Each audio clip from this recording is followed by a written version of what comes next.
First 2 கிளாஸில் நம்ம tally profile, அதாவது கம்பெனியை எப்படி க்ரியேட் பண்ணுறது, அதுக்கு உண்டான லெட்ஜர்ஸை எப்படி க்ரியேட் பண்ணுறது, அதுக்கு உண்டான டிரான்சாக்ஷன் எப்படி போடுறது, அதோட ரிப்போர்ட் எங்கே வரும், எப்படி பார்க்குறதுன்னு பார்த்தோம். அதையே நான் மறுபடியும் சின்னதாக ஒரு கிளான்ஸாக சிம்பிளாக சொல்கிறேன். ஏன்னா ஃபஸ்ட்டு வீடியோவில் கொஞ்சம் வாய்ஸ் கொஞ்சம் பிரேக் ஆகுது, அதுக்கப்புறம் கொஞ்சம் கிளியராக கேட்கல அப்படின்னு இருக்கிறதால நான் மறுபடியும் ஒரு கிளான்ஸ் சொல்கிறேன். இப்போது ஏபிசி கம்பெனி, நான் கம்பெனியை க்ரியேட் பண்ணேன். கம்பெனி க்ரியேட் பண்ணும்போது நான் என்னென்ன கொடுத்தேன்னா, என்னோட ப்ரொஃபைல், கம்பெனி நேம், கம்பெனியோட அட்ரஸ், எந்த ஸ்டேட்டில் இருக்குது, என்ன ஃபோன் நம்பர், என்னோட மெயில் ஐடி, என்னோட கம்பெனியோட ஸ்டார்ட் பண்ண financial year, book beginning from அப்படின்றது அந்த ஃபினான்ஷியல் இயரில் எந்த டேட் அன்னைக்கு நான் ஸ்டார்ட் பண்ணுறேன்றதை கொடுக்கலாம். இல்லை நீங்கள் சேம் டேட்டும் கொடுத்துட்டாலும், அந்த ஃபினான்ஷியல் ஸ்டார்ட் டேட்டிங் கொடுத்தாலும் ஓகே தான், எதுவும் ப்ராப்ளம் இல்லைன்னு சொல்லியிருந்தேன். என்ட்ரு பண்ணி பண்ணிட்டா உங்களுக்கு கம்பெனி க்ரியேஷன் ஆகிடுச்சு. இப்போது நான் யார்கிட்ட இருந்து வாங்குவேன், யாருக்கு விற்பேன், அப்புறம் எனக்கு என்னென்ன செலவுகள் இருக்கும், நான் எவ்வளோ முதலை கொண்டு வரேன், என்னைக்கு கொண்டு வரேன், என்னைக்கு சேல் பண்ணேன், எந்த ப்ராடக்டை சேல் பண்ணேன், எந்த ப்ராடக்டை நான் வாங்கினேன், எத்தனை நம்பர் வாங்கினேன், இந்த மாதிரி விஷயங்களெல்லாம் நம்ம போட்டோம். அதுக்கு உண்டான லெட்ஜர்ஸை நான் க்ரியேட் பண்ணணும் அப்படின்னா ஹெட்டு, அதாவது ஹெட்டுனா இப்போ நம்ம ஒரு நோட்டை திறந்து நம்மளுக்கு ட்ராவலிங் எக்ஸ்பென்சஸ் மேலே எழுதிட்டு அதுக்கப்புறம் அது எழுதுகிறோம் இல்லையா, அதுதான் லெட்ஜர் க்ரியேஷன். இப்போது செல்வகுமாரன் கிட்டேருந்து நான் பொருள் வாங்குகிறேன் அப்படின்னா அவர் ஒரு ஹெட்டு. அவருக்கு அப்புறம் நம்ம டிரான்சாக்ஷன் போடுறோம் இல்லையா, செல்வகுமாரன் கிட்டேருந்து இந்த டேட் அன்னைக்கு இந்த பொருளை இத்தனை நம்பர் இவ்வளோ ரேட்டுக்கு நான் வாங்கினேன் அப்படின்ற மாதிரி விஷயங்கள்லாம் போடுறது டிரான்சாக்ஷன், அதை வவுச்சரில் போடுறோம். இந்த ஹெட்டை நம்ம க்ரியேட் பண்ணுறது அப்படின்றது, இப்போது உதாரணத்துக்கு ஒரு நோட்டை திறந்து நம்ம ஃபஸ்ட்டு தலைப்பில் நம்ம ட்ராவலிங் எக்ஸ்பென்சஸ் அப்படின்னு சொல்லிட்டு ஒரு ஹெட்டை க்ரியேட் பண்ணிடுறோம். அது இன்டைரக்ட் எக்ஸ்பென்சஸ், அந்த குரூப்பிங் நான் சொன்னேன் இல்லையா, அது இன்டைரக்ட் எக்ஸ்பென்சஸ். இப்போது அந்த லெட்ஜர்ஸில் ஹெட்டில் இப்போது எனக்கு உதாரணத்துக்கு 1 ஏப்ரல் அன்னைக்கு இந்த நபர், அதாவது 1 ஏப்ரல் அன்னைக்கு ட்ராவலிங் எக்ஸ்பென்சஸ் எனக்கு 500 ரூபாய் ஆச்சு. அதுக்கப்புறம் 10 மே அன்னைக்கு எனக்கு ட்ராவலிங் எக்ஸ்பென்சஸ் 1500 ஆச்சு. அது எல்லாமே டிரான்சாக்ஷன். உதாரணத்துக்கு இப்போது நீங்கள் ட்ராவலிங் எக்ஸ்பென்சஸ் எனக்கு ஏப்ரல் மந்த் எவ்வளோ ஆகுது, ட்ராவலிங் எக்ஸ்பென்சஸ் எனக்கு மொத்தமாக எப்படி ஆகுதுன்னா, இப்போது நீங்கள் என்ன பண்ணியிருப்பீங்க, அந்த நோட்டை திறந்து மேலே உள்ள ஹெட்டை பார்த்துட்டு மேலே உள்ள ஹெட்டிலேருந்து கீழே டிரான்சாக்ஷன் பார்க்குறீங்களா, அதுதான் மேலே உள்ள ஹெட்டை க்ரியேட் பண்ணுறது தான், அதுதான் லெட்ஜர்னு நினச்சிக்கோங்க.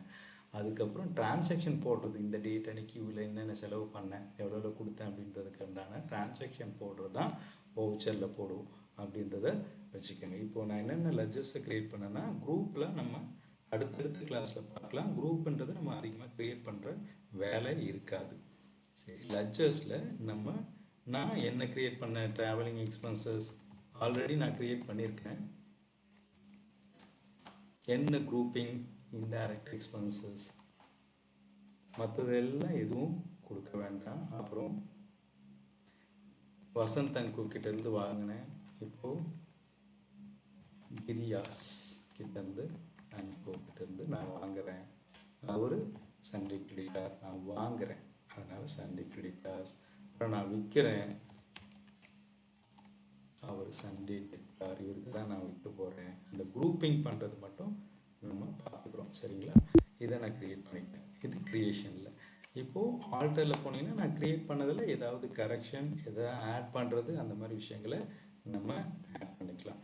அது லெட்ஜர்ஸ் போனீங்கன்னா நான் க்ரியேட் பண்ணதெல்லாம் இருக்கும். சரி, இப்போது இதை மேலே அந்த தலைப்பை எழுதி வைக்கிறது இந்த லெட்ஜர் க்ரியேஷன்.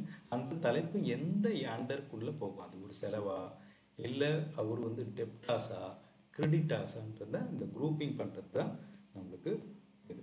சரிங்களா, இதை மட்டும் நம்ம ஃபஸ்ட்டு க்ரியேட் பண்ணிட்டோம். அதுக்கப்புறம் டிரான்சாக்ஷன் போடுறது, இங்கே போயிட்டு இந்த டேட் அன்னைக்கு நான் பர்ச்சேஸ் பண்ணேன், அதாவது நான் பர்ச்சேஸ் பண்ணுற டிரான்சாக்ஷன் இப்போது எனக்கு 6 அன்னைக்கு ஜூன் அன்னைக்கு இந்த இன்வாய்ஸ் நம்பர் உடைய பர்ச்சேஸை நான் ஒன்று பண்ணுறேன். யார்கிட்ட இருந்தேன்னா கிரியாஸ் கிட்ட இருந்து நான் பண்ணுறேன். இந்த டீட்டெயிலாம் இப்போ எதுவும் பார்க்க வேண்டாம். இதுக்கு உண்டான டீட்டெயில் வரும்போது நம்ம ஃபில்லிங் பண்ணிக்கலாம்.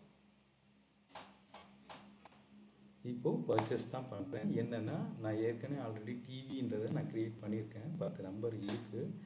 இப்போது மறுபடியும் ஒரு 40 நம்பர் க்ரியேட் பண்ணுறேன்.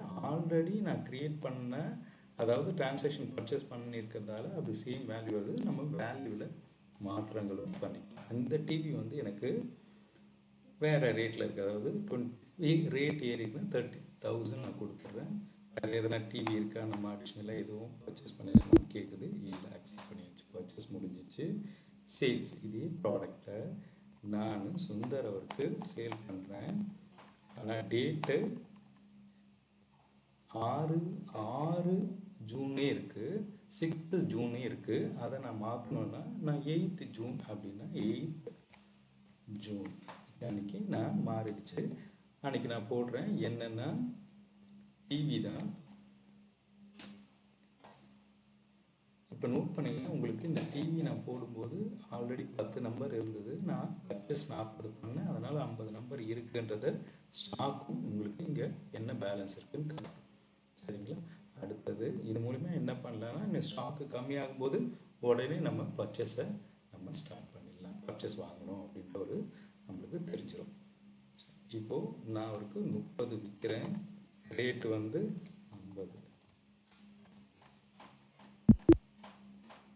விட்டாச்சு.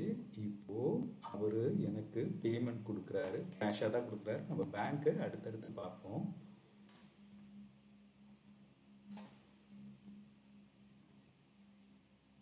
சுந்தர் எனக்கு 8th அன்னைக்கு நான் சேல் பண்ணேன். ஆனால் 10th ஜூன் அன்னைக்கு தான் எனக்கு பேமெண்ட் கொடுக்குறாரு. அப்படின்னா எப்போ 10th ஜூன் அன்னைக்கு எனக்கு ஃபுல் 15 லட்சம் தரணும். ஒரு 10 lakhs எனக்கு கொடுத்துட்றாரு. சரி, அதே மாதிரி நான் ஒருத்தர்கிட்ட இருந்து பொருள் வாங்கினேன், கிரியாஸ் கிட்ட இருந்து. நான் அவர்கிட்ட வாங்கினதால நான் அவருக்கு பேமெண்ட் கொடுக்கணும். அது எப்படி கொடுக்குறேன்னா, பேமெண்ட்டில் போயிட்டு கேஷாக கொடுக்குறேன். 12 லட்சம் தரணும். நான் அவருக்கு 9 லட்சம் கொடுத்தேன்.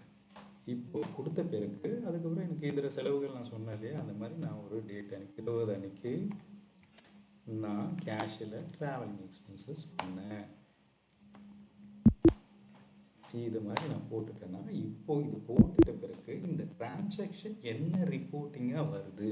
உதாரணத்துக்கு பேலன்ஸ் ஷீட்டில் என்ன இருக்குது, யாருக்கு எவ்வளோ தர வேண்டியது இருக்குது, எவ்வளோ பேங்க்கில் இருக்குது, கேஷில் இருக்கீங்க பார்த்தீங்கன்னா, கேபிட்டலுக்கு எந்த டிரான்சாக்ஷன் முன்னாடியே நான் போட்டது தான். நான் இந்த பிஸ்னஸ் ஸ்டார்ட் பண்ணும்போது 5 லட்சம் கொண்டு வந்தேன். அதுக்கப்புறம் கிரெடிட் காஸ்ட்டில் எனக்கு 4,10,000 இருக்குது. என்னென்னா இதுக்கு முன்னாடி வசந்தன் கோவோட டிரான்சாக்ஷனாக இருந்தது. இப்போ கிரியாஸும் ஆட் ஆகிருக்கு. அதே மாதிரி தான் சண்டே கிரெடிட்டார்லேயும் உங்களுக்கு ரிப்போர்ட் காட்டும். இது பேலன்ஸ் ஷீட்டோட ரிப்போர்ட். இப்போ 5,85,000 வந்து கேஷாக இருக்குது உங்களுக்கு. இது பேலன்ஸ் ஷீட்டோட ரிப்போர்ட். அதே ப்ராஃபிட் அண்ட் லாஸ் அக்கௌண்ட் போனீங்கன்னா சேம். உங்களுக்கு என்னென்ன செலவுகள் பண்ணும், என்ன ட்ரேடிங் எக்ஸ்பென்சஸ் பண்ணும், சேல்ஸ் பர்ச்சேஸ் என்ன பண்ணும், இது போக கிராஸ் ப்ராஃபிட்டில் இருந்து உங்களுக்கு ப்ராஃபிட் அண்ட் லாஸ் அக்கௌண்ட் வரும்போது என்ன செலவு பண்ணீங்க, சேலரி கொடுத்துருந்தேன், ட்ராவலிங் எக்ஸ்பென்சஸ், இதெல்லாம் போக எனக்கு நெட் ப்ராஃபிட்ன்றது ஒரு ரிப்போர்ட் காட்டுது. இதுதான் profit and loss account report. அதுக்கப்புறம் இப்போ உதாரணத்துக்கு டீட்டெயிலாக இப்போ எனக்கு இவரோட பர்டிகுலர் லெட்ஜரோட டீட்டெயில் வேணும், அதாவது ஹெட்டோட டீட்டெயில் வேணும். இப்போ ட்ராவலிங் எக்ஸ்பென்சஸோட டீட்டெயில் வேணும் அப்படின்னா எனக்கு டிஸ்பிளே மோர் ரிப்போர்ட்ஸில் போயிட்டு அக்கௌண்ட்ஸ் புக் லெட்ஜரில் போனீங்கன்னா உங்களுக்கு இபி சார்ஜஸ் எனக்கு எவ்வளோ ஆயிருக்கு அப்படின்னு சொல்லிட்டு பார்த்தீங்கன்னா 12,000 இருக்குது. எந்த டேட்டில் இருக்குன்னா 1 ஏப்ரல்லேருந்து 20 ஜூன் வரைக்கும். இது நான் பீரியட் கொடுத்து டோட்டல் எந்த பீரியட்லேருந்து எந்த பீரியட் வரைக்கும், ஃப்ரம்லேருந்து எந்த பீரியட்லேருந்து எந்த பீரியட் வரைக்கும் நான் இங்கே கொடுத்தேன்னா எனக்கு அந்த பீரியட் வரைக்கும் காட்டும். சரிங்களா? இப்போ நான் பார்த்துட்டு உங்களுக்கு இவ்வளோ எனக்கு செலவாயிருக்கு, 12,000 செலவாயிருக்குன்னு பார்க்கலாம். இப்போ அதுக்கப்புறம் என்னென்னா உங்களுக்கு சுமதிக்கு நான் என்ன பண்ணியிருக்கேன் அப்படின்னு நம்ம பார்த்தோன்னா, சுமதிக்கு நான் பீரியட் 1 நான் 2024 நான் பார்த்தேன்னா ஒரு சேல்ஸ் பண்ணியிருக்கேன். அவர் கேஷாக எனக்கு 9 lakhs கொடுத்துட்டாரு. அதாவது சேல்ஸ் 10,50,000 பண்ணியிருக்கேன். எனக்கு அவர் 9 லட்சம் திருப்பி கொடுத்துட்டாரு. திருப்பியில் நான் விற்ற பொருளுக்கு எனக்கு பணம் கொடுத்துட்டாரு, பேலன்ஸ் போக எனக்கு 1,80,000 இன்னும் வர வேண்டியது இருக்குன்னு காட்டுது. அதே மாதிரி டெப்டாஸ்க்கும் நம்ம ஒவ்வொரு ஹெட்டுக்கும் என்னென்ன பண்ணியிருக்கோண்டு இண்டிவிஜுவலாக லெட்ஜரை பார்த்து நம்ம தெரிஞ்சுக்கலாம். இந்த இடத்துல லெட்ஜர் கேஷும் செக் பண்ணிக்கலாம், இங்கே இடத்துலையும் டீட்டெயிலாக பார்க்கலாம். அதாவது நான் என்ன சொல்ல வரேன்னா, உங்களுக்கு டீப் பார்ட்டுன்னு சொன்னேன் இல்லையா, அது டீப்லி ரிப்போர்ட் வந்து இது எல்லாமே ரிப்போர்ட் தான், சரிங்களா. இங்கே உங்களுக்கு ஸ்டாக் சம்மரி எஸ்கேப் பண்ணி டேலியை பொறுத்த வரைக்கும் எஸ்கேப் பண்ணிகிட்டே இருந்தீங்கன்னா வெளியே பேக்கில் வரும், என்டர் பண்ணிகிட்டே இருந்தீங்கன்னா உள்ளே போகும். இந்த கீ ஃபங்க்ஷன் கீயோட அந்த பழக்கம் வர்றது வந்து கொஞ்சம் ஒர்க் பண்ண தான் உங்களுக்கு அந்த பழக்கம் வரும், சரிங்களா. இப்போது இன்னொரு டேலி ப்ரைமில் என்னென்னா இந்த கோ டு ஆப்ஷனும் வருது. கிளிக் பண்ணிங்கன்னா உங்களுக்கு அந்த என்டர் தட்டி நம்ம உள்ளே போய் அதை பார்க்கணுன்னு அவசியம் இல்லை. இங்கே நீங்கள் லெட்ஜர்ஸ் அப்படின்னு டைப் பண்ணிங்கன்னா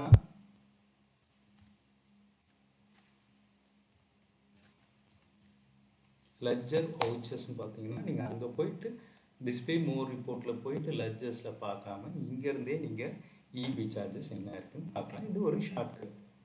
இங்கேருந்தே எனக்கு பேலன்ஸ் ஷீட் வேணும்னா பேலன்ஸ் ஷீட் கிளிக் பண்ணிங்கன்னா பேலன்ஸ் ஷீட் எனக்கு தெரிஞ்சு. இது ஒரு ஷார்ட்கட் மாதிரி டேலியில் ஒரு ஆட் ஆன் மாதிரி ரெடி பண்ணி கொடுத்துருக்காங்க. இது உங்களுக்கு இந்த டேலி ப்ரைமில் ஒரு இன்னும் கொஞ்சம் ஈஸியாக இருக்குது. ஈஸியாக ரிப்போர்ட் பார்க்குறதுக்கு இந்த கோட்டு உங்களுக்கு யூஸ் ஆகும்.